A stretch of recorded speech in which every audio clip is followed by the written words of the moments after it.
Morning at Elias Tech had a heaviness that pressed on the chest.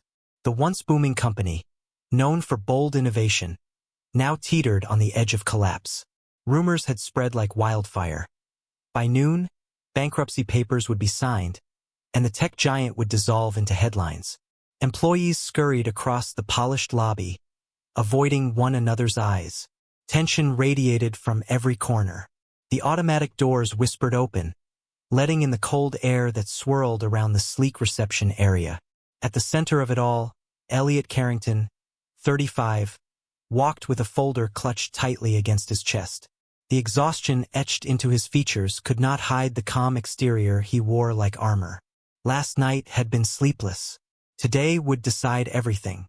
As he stepped toward the legal department, the gust of a winter wind sent a single sheet of paper fluttering from his folder. It danced across the lobby and landed softly near a small girl sitting with her mother. The girl, Junie, no more than 5, tilted her head. Bright curls bounced with every step as she rose and walked toward the paper. Her movements were deliberate, as if she understood the gravity of the moment, even if the world didn't. Elliot reached for the sheet, but she stopped him with a calm, piercing gaze. "Sir, you overlooked this number," she said. He froze. "What?" he asked, disbelief tightening his voice. Junie pointed carefully. "This number is going down, but the one above it is going up. It's not supposed to be like that." Elliot knelt to her level, trying to process what he was hearing. His eyes followed her small, confident finger. The tiny discrepancy she had noticed, something he had ignored countless times, suddenly shifted everything in his mind. "How did you see that?" he whispered. Junie shrugged. "It just looked weird." He straightened, heart pounding, and hurried to the reception desk for a laptop. Fingers trembling, he recalculated the numbers. She was right. That small correction changed everything. Bankruptcy was no longer inevitable. Elias Tech had a chance to survive. And it was all because of a 5-year-old girl. Elliot sat at the reception desk, the screen glowing under the harsh fluorescent lights. Junie hovered nearby, her small fingers twitching with curiosity as she watched the numbers flicker and change. He ran the recalculations again and again, checking formulas, verifying each line. Each time, the results confirmed what the little girl had already seen.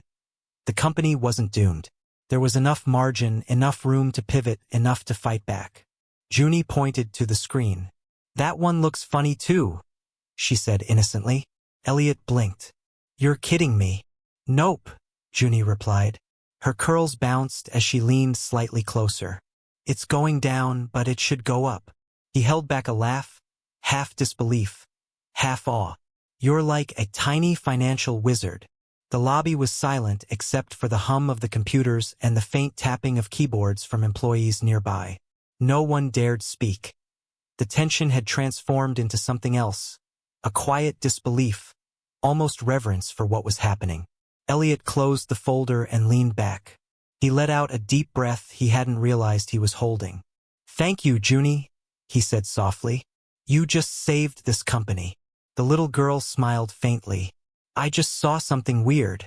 "It wasn't just weird," Elliot said. "It was genius. You changed everything." He picked up the corrected reports and rushed toward the legal department, Junie trailing beside him. Employees watched, astonished, as the CEO who had been moments from signing the company away now moved with purpose, papers in hand, eyes alive again. As the lawyers checked the corrected numbers, it became clear. Elias Tech was no longer facing bankruptcy. A small voice had done what years of analysis could not. Junie giggled softly. "Did I help?" "You helped more than you know," Elliot said, smiling down at her. "More than anyone could imagine." For the first time in weeks, he felt hope. Real, tangible hope. And it had come from the smallest person in the room. By mid-morning, word had spread quietly through Elias Tech. The numbers had been corrected. The impending bankruptcy halted, and employees whispered about the unexpected hero, a 5-year-old girl. Elliot returned to his office, Junie skipping behind him, clutching her mother's hand. He paused at his desk, looking at the towering windows overlooking the city. The sun reflected off the skyscrapers, a stark contrast to the gloom he'd felt just an hour ago. He glanced at Junie. "Do you understand what you did?" She tilted her head, curls bouncing. "I just saw the mistake." He smiled, shaking his head. "You saw what no one else could. You saved jobs. You saved futures. You saved this company." Junie beamed, proud but calm, as if she knew her actions were important but not extraordinary. Elliot bent down to her level. "Would you like to meet the team?" he asked. "Everyone's really curious about you." Her eyes lit up. "Yes." Together, they walked through the office, employees peeking from behind their cubicles. Murmurs of awe followed them, not just because bankruptcy had been avoided, but because a child had done what the most seasoned professionals hadn't. When they reached the finance department, Elliot gestured toward the analysts who had been staring at the same numbers for days. "Everyone meet Junie, the one who saved Elias Tech." The room erupted into polite applause. Junie waved shyly, a small smile tugging at her lips. She looked back at Elliot. "Did I really save it?" "You did," he said firmly. "And because of you, we have a second chance to make things right."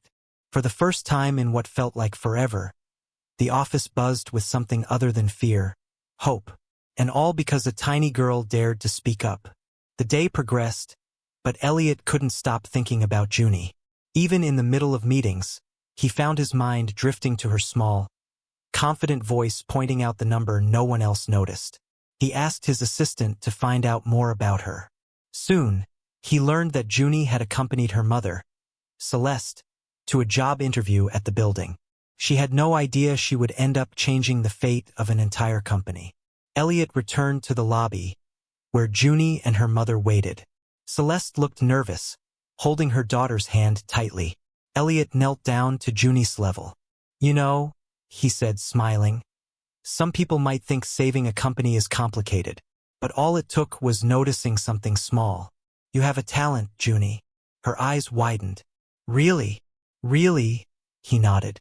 "And because of you, many families like yours have hope again." Celeste blinked back tears.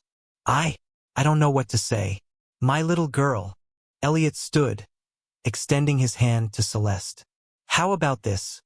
Consider Elias Tech a place where talent, no matter how small, can make a difference. You both are welcome anytime." Celeste smiled, stunned. Junie's curls bounced as she hugged Elliot's leg. "I like this company," she whispered. Elliot chuckled, the first genuine laugh he'd had in weeks. "I think we all do now." For the first time that morning, the weight of the impending bankruptcy had lifted completely. It wasn't just the numbers that had been corrected. It was the spirit of the company. And it all started with a small voice willing to speak up. By late afternoon, Elias Tech had transformed not just in numbers but in energy. Employees returned to their desks with a renewed sense of purpose, buzzing quietly about the miracle that had saved their company. Elliot watched from his office, Junie and Celeste waiting in the lobby, holding hands. He realized something profound. Sometimes, the smallest voices carry the loudest truths. He called a quick meeting with the board. Every correction had been verified. Every employee was informed. The threat of bankruptcy was gone. When the meeting ended, Elliot returned to the lobby. Junie looked up at him, eyes sparkling. "You really did it, didn't you?" she asked. Elliot knelt down to her level. "We did it. Together." Her mother smiled, gratitude shining in her eyes. "I don't know how to thank you, sir." "You already did," Elliot replied, glancing at Junie. "You taught me to listen, to notice the details, to believe that even the smallest voice matters." Junie giggled, hugging his leg. "I'll come back if you ever need help again." Elliot laughed softly, a warmth he hadn't felt in months spreading through him. And in that moment he realized, sometimes hope comes in the tiniest packages, and the world changes when we pay attention. If you are enjoying the stories of Midnight Love Chapters, then please make sure to subscribe to the channel and stay connected with us. Do let us know in the comment section, where are you watching from? Your single comment helps the channel grow.